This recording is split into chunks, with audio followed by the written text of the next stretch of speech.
안녕하세요. 김종업의 경제부동산입니다. 구독, 좋아요 부탁드립니다. 이제 부동산은 사실상 끝났다고 보시면 됩니다. 겨울 이후에 좀 더 오른다고 하더라도 사실상 대세 하락에서 일시적으로 나타나는 반등 구간이며 큰 틀에서는 2에서 5년간 폭락 장세가 펼쳐질 것으로 보입니다.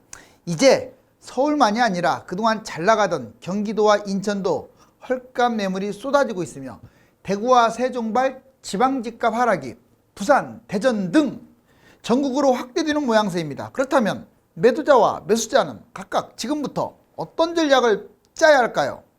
유료상담은 010-3999-8808입니다. 전화 주십시오. 토지 건축 투자 문의가 늘고 있는데 토지 건축 투자 문의는 010-8443-0062 전화 주십시오. 자, 부동산 끝났다. 중개소 헐값 매물 쏟아집니다. 여기 보시면 계속 지금 해일, 정말 엄청난 해일이 이 도시를 덮치고 있네요. 이런 여러분들 기운을 못 느낍니까? 이제 뭔가 모르게 좀 분위기가 확 바뀌었다는 느낌을 갖죠? 그동안에 겨울만 되면 떨어졌다가 여름이 되면 올라갔다가 자꾸 이게 반복돼서 이제 여러분들이 자꾸 습관화 됐는데 이번에는 좀 다릅니다. 전국 부동산 하향세 확산됐다. 경기 서울 외곽부터 무너지는 집값, 잠못 이루는 영끌 비투족, 지금 제목들도 하나같이 하락이 많아요. 물론 여러분들이 당장 어떤 아파트에 가보면 내 생각보다는 좀 덜 빠질 수 있어요. 분명한 사실은 신고가에서 내려왔다는 겁니다.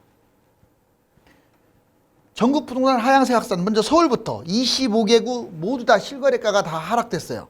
노도강, 금관구, 그동안에 그나마 서울에서 싸게 잡을 수 있었던 곳들인데 이곳들 소형 평형들도 급락하고 있어요. 예를 들면 레미안 올곡 4억, 반포 주공 1단지 마이너스 4억, 홍제 금호올림 마이너스 2억, 이 정도로 이렇게 이것만이 아니라 쭉 있습니다. 하락거래가 훨씬 많으니까. 경기 인천, 광명, 인덕원 지금 난리 났죠. 집값 폭락하고 있습니다. 동두천 이제 외곽 이미 시작됐어요. 동두천뿐만 아니라 그동안에 아주 집값 한없이 오르기만 했던 오산, 안성, 평택 이런 데가 이제 쭉 빠져버렸어요. 사람이. 그러면서 하락 매물이 나오고 있는데 팔리질 않습니다. 요각이다 보니까. 광명역 서밋 마이너스 3억, 인덕원 대우 마이너스 2.65 이거 지금 상당히 많이 빠진 거예요. 10억대 전후에서 빠진 거니까. 3번 솔고 빠질 것도 없는 것 같은데 2억. 광역시 세종도 마찬가지예요. 대구 세종 급락하고 있어요.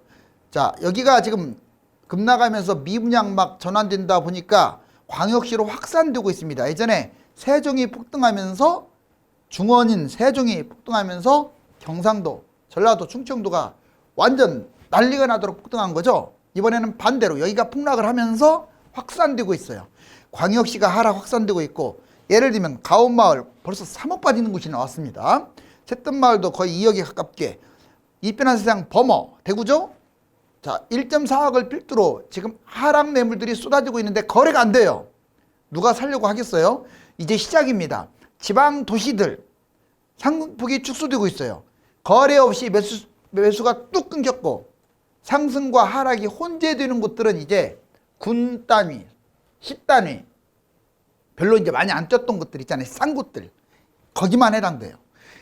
집값 급락 조짐 점점 확산되고 있다. 2030 피니파잉 주춤하자.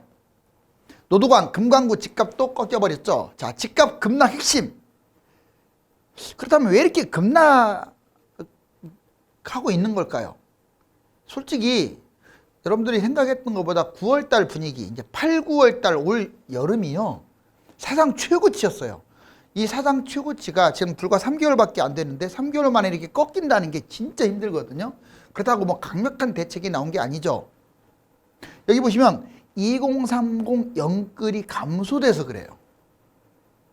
대출, 사실상 대출로 영끌하는 게 불가능해진 거였죠. 그러니까 받고 싶어도 못 받던 거예요. 금리 인상이 부담되는 겁니다. 금리 인상. 계속 올라가고 있으니까. 뭐 지금 기준금리 생각하시면 안 돼요. 여러분들 변동금리 생각해 보세요. 거의 4, 5 이렇게 가고 내년엔 5, 6 이렇게 갈 것 같아요. 그 정도면 최고치거든요. 기준금리 그런 건 무시해도 돼요. 어차피 기준금리를 바탕으로 해서 뛰는 거기 때문에 사실상 지금 기준금리 거의 3% 뛴 만큼 지금 대출금리는 올라간 것 같아요. 여러분들 한번 보세요. 지금 누가 이거 1% 기준금리 이렇게까지 금리를 받아 처먹는 은행권이 어디 있어요? 횡포죠, 횡포. 적금은 콩알만큼 이자 주면서. 자, 이제 가격 폭등 부담, 하락세. 그러니까 지금 집값이 하락하니까 다 청약으로 몰리는 거예요, 이제. 왠지 너무 비싸니까. 벌써 이런 이유. 두 번째, 갭 투자가 급감하고 있습니다. 비거주, 실거주 세금, 특히 이재명 같은 경우는 비거주 무조건 갭 투자는 세금 때려버리겠다, 이익 환수하겠다라고 이미 공약을 한 바 있기 때문에 이것도 부담이 되는 거죠. 그리고 또 그걸 떠나서 실거주를 안 하면 세금 덩어리입니다. 외지인, 법인들 매입 확 축소시켰어요. 요즘 막 이제 세무조사 들어가고 하다 보니까 외지인, 법인, 또 외지인 같은 경우는 지방집값도 많이 올라가지고 이제 살 곳이 없는 거야. 괜히 잘못 샀다가는 물려버릴 수 있으니까 안 사는 거예요. 법인도 마찬가지. 매수 심리가 크게 악화됐고 역시 하락장에서 이 청약으로 전환되는 그런 사람들이 늘어났다. 이제 외국인 급감. 그동안에 외국인들이 골칫거리였어요. 집값을 띄우는 원동력이 됐는데 특히 중국인들 외지인 규제 이제 곧 한다라고 부담. 이거 통과만 하면 돼요. 중국 집값 하락세. 가뜩이나 지금 헝다 문제로 중국 집값이 막 추락하고 있으니까 이왕이면 더 떨어진 중국 걸 사야겠다는 생각을 갖는 거야, 중국 사람들이. 그리고 해외 대비 거품과 우리나라 집값이 지나치게 비싸다는 것을 이 사람들도 알아요. 이제는 한계에 왔다는 걸 느끼기 때문에 안 사는 거야. 그 다음에 하락세 관만 모드. 이제 집값이 조금 내려가는 추세이기 때문에 한번 지켜보겠다라는 그런 생각도 강하고 하락 근본 요인. 그렇다면 이처럼 이런 하락장을 이끈 근본 원인이 뭐냐? 금리 인상입니다. 1등 효자는 금리 인상이에요. 이게 계속 올라가고 그러니까 이렇게 얘기하잖아요. 자, 대출금리가 한 5%까지 올라가면 거의 돈 있는 사람도 70%는 집을 못 삽니다. 뭐 이자 부담이 돼서 꼭 못 사는 건 아니고 심리적으로 살 이유가 사라진 거예요. 이미 그 정도 가까이 왔잖아요. 자, 대출 제한, 더군다나 대출도 제한하고 청약 공급 확대, 청약 공급이 확대되고 있는데 이제 선택의 폭이 넓어진 거죠. 지나치게 올랐어요. 상승감에 대한 피로. 건설정책연구원 2022년 7% 상승 엉뚱한 얘기를 하고 있죠. 자, 지금 건설정책연구원에서 2022년에 7% 올라간다. 이거 지금 아주 충격적인 뉴스인데 내년 수도권 집값 7% 오를 수도. 일단 3월달 이거 어떤 상승한다는 전망이 나와도요. 지금은 아니에요. 자, 12일, 2월까지는 무조건 빠질 것 같아요. 지금보다 더. 그러니까 설령 나는 못 참고 잡아야 하겠다 하더라도 지금은 아닌 것 같고 계속 지켜보라고요. 12, 1, 2. 왜냐하면 쭉 빠지면 망하잖아요. 이제 반등을 할 가능성 제가 있다고 얘기는 했습니다. 그 이유는 대선이 있기 때문에 그래요. 지자체 선거가 있어서. 또 하나는 지금 정부가 이게 집값을 잡으려면 정책이 제일 중요한데 이게 없어 지금 정책이. 그러니까 또 올라갈 것 같아요. 그런 부분에서는. 자, 아마 그걸 염두에 두고 이렇게 올리는 것 같은데 볼까요? 수도권 집값이 7%나 폭등하고 전국은 5% 상승할 것으로 전망합니다. 연구원들이. 그러면 왜 올라갈까? 아무튼 전세도 5%, 전국적으로 4%.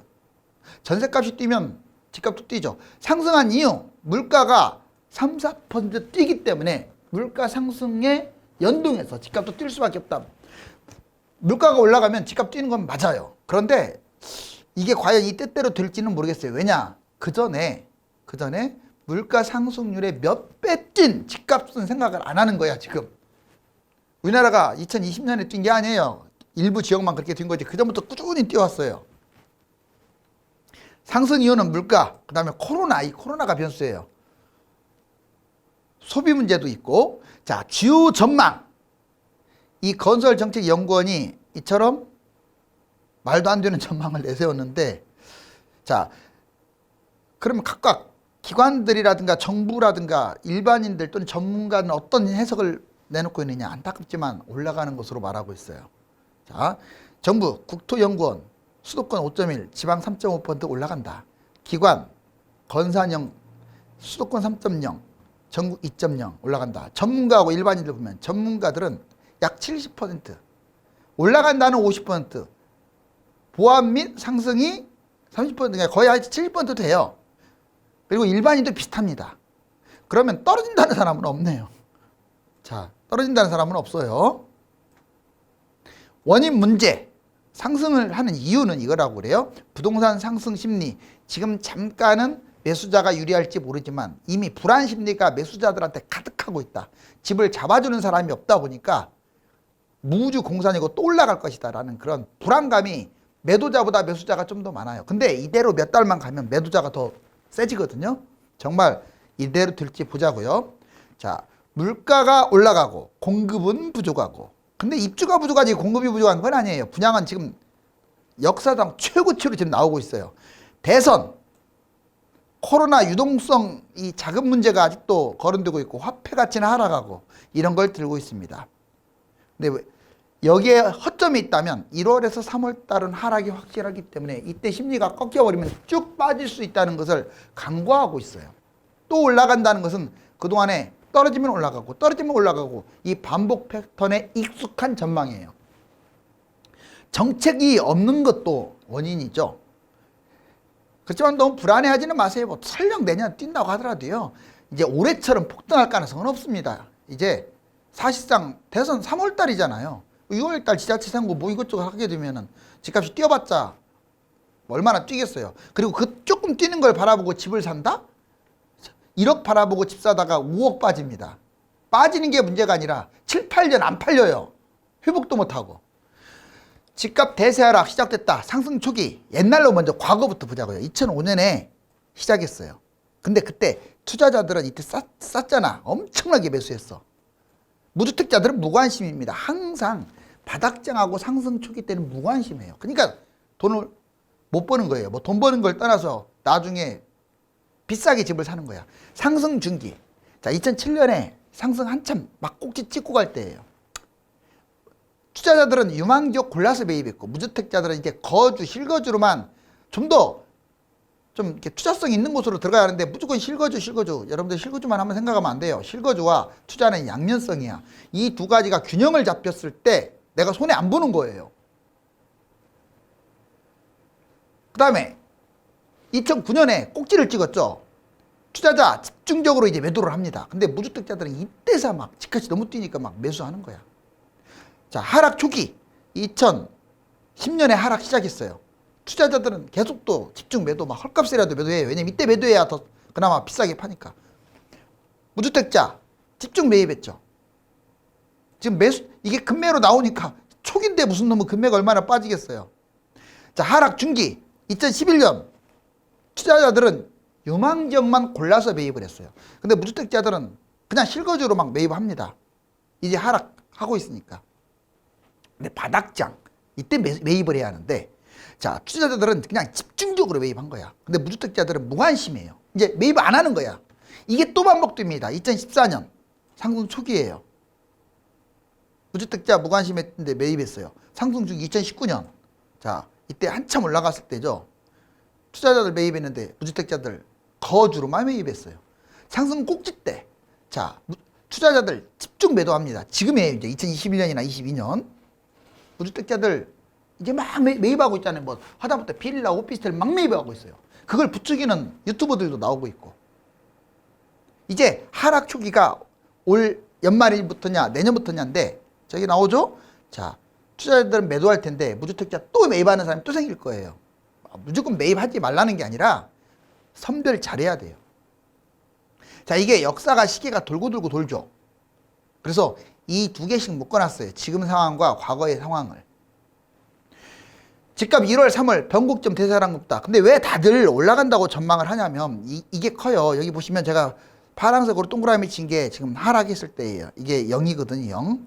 위로 갔으면 상승했다는 뜻인데 종합대책이 나오기 전에 폭등했다가 나오니까 떨어져 갖고 이게 원을 친 거죠. 그래서 또 올라가죠. 이렇게. 그러다 9.13 대책 나오니까 또 떨어져요. 바닥을 치니까 이게 원은 있는데 계속 떨어지게끔 만들어야 하는데 또 올라갔어요. 이렇게 계속 대책이 나오니까 떨어지고 또 대책 나오니까 떨어지고 대책 나오니까 떨어지고 이게 해마다 나왔어요. 해마다. 이번에는 대책보다는 대출 금리 인상 나오니까 이만큼 해갖고 지금 원 빨간색 칠은 여기입니다. 이제 여기 확실히 내려가는 건 맞아요. 자, 여기까지 내려가느냐 여기까지 내려가느냐는 어떤 정도의 차이가 있어요. 쭉 빠질 확률도 있습니다. 그런데 지금 대부분 기관 전문가, 정부, 일반인들 다 다시 또 뛸 것이다. 이렇게. 왜? 여름에 뛰었잖아요. 다 이게 여름에 뛴 거예요. 8월, 9월, 대충 보면 6월 이렇게.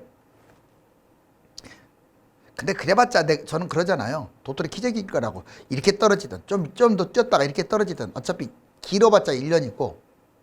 자, A, B는 결국 하락한다는 뜻이에요. 근데 C처럼 계속 올라간다. 새 정부가 부동산 대책 집값 안 잡고 또 세금 받으려고 또 끌어올릴 것이다. 물론 가능성이 0%는 아닙니다. 정책이 제일 중요하기 때문에. 그래서 선거를 잘해야 돼요. 자, 이제 가계부채 급증, 가계부채 증가 속도가 아주 위험수인데 여기 보실까요? 2002년부터 2020년까지 부채가 계속 늘어났어요. 이게 GDP 대비이기 때문에 단순히 돈이 늘어난 게 아니에요. GDP 대비로도 늘어난 거야. 100이 넘어가고 100점 지금 6까지 왔잖아요. 실질적으로는 160이라고 하죠. 세계 최고입니다. 증가율도 보시면 자, 국제결제은행인 BIS에서 나온 통계 한국 압도적이네요. 9.4로 다른 나라를 압도하고 있죠. 이게 증가율도 높고 가계부채 자체도 높고 이거 진짜 금융위기 위험성도 있어요. 우리나라가 기축국가가 아니기 때문에. 서울과 경기 외곽, 대구, 세종 집값이 지금 하락하고 있습니다. 실질적으로 보면 지금 마이너스 0에서 다 여기 금강구 지금 노도강 금강구 수도권 외곽이 지금 빠르게 지금 급추락하고 있는 모습인데 시세는 지금 플러스로 있을지 모르지만 실제 거래는 마이너스라고 제가 얘기했잖아요. 거기만이 아니라 세종, 대구, 경기 동두천 난리 났어요. 동두천의 문제가 아닙니다. 여기가 빠지니까 이제 저기 평택 아까 말했듯이 파주 외곽 그 다음에 안성, 시흥 이런 데가 지금 거래가 뚝 끊겼어요. 인천도 마찬가지입니다. 인천. 자, 이제 부동산 하락 속도 빠르다. 대세 하락 이어질 수도. 쭉 내려가고 있는데 여기 다 뭉쳐있죠. 대구, 세종은 확대되고 있고 하락이. 정부 기관, 전문가 22년 국민 부동산 전망은 모두 다 올라간다고 하고 있습니다. 일단 이제 내년 2월, 3월을 지켜봐야겠죠. 이제 설날, 내년 설이 하나의 변곡점이 될 가능성이 커요. 정부 기관 전망 보세요. 다 2.0, 3.0 올라간다. 국토연구원도 5.1, 3.5. 우리금융연구소 3.7. 그리고 전문가들도 지금 50%는 올라간다. 떨어진다는 23%밖에 안 돼요. 자, 국민들도 48%가 올라간다. 떨어진다는 14%밖에 안 돼요. 자, 공급 늘어나자 주택 매수 끊겼다. 공급에 장사 없다. 얼어붙은 세종, 대구 분양시장. 지금 계속 공급이 늘어나니까 어떻습니까? 매매지수가 확 떨어지고 분양 경기 실사지수도 내려가고 있으니까 내려간다는 것은 미분양 난다는 뜻이에요. 자, 그 다음에 집 살 사람 다 샀나? 생애 최초 30대 매수세가 뚝 끊겼다. 30대가 확 끊기니까 사줄 사람이 없는 거예요. 지금 5, 6만까지 임박했던 게 11월 와서 3만. 이건 아파트뿐만 아니라 빌라 이거 다 합친 거예요. 집합 건물. 지금 이 세금 문제, 종부세 문제도 생기고 집값 하락 문제도 생기고 여러 가지로 지금 어수선한 상황입니다. 요즘 상담을 하다 보면 하나같이 고점 대비 10% 이상 떨어진 금매를 사도 되는지를 묻는 내용들이 많습니다. 일단 1월에서 3월까지는 흐름이 확실히 꺾일 것이니까 기다리라고 하고 있는 상황입니다. 감사합니다.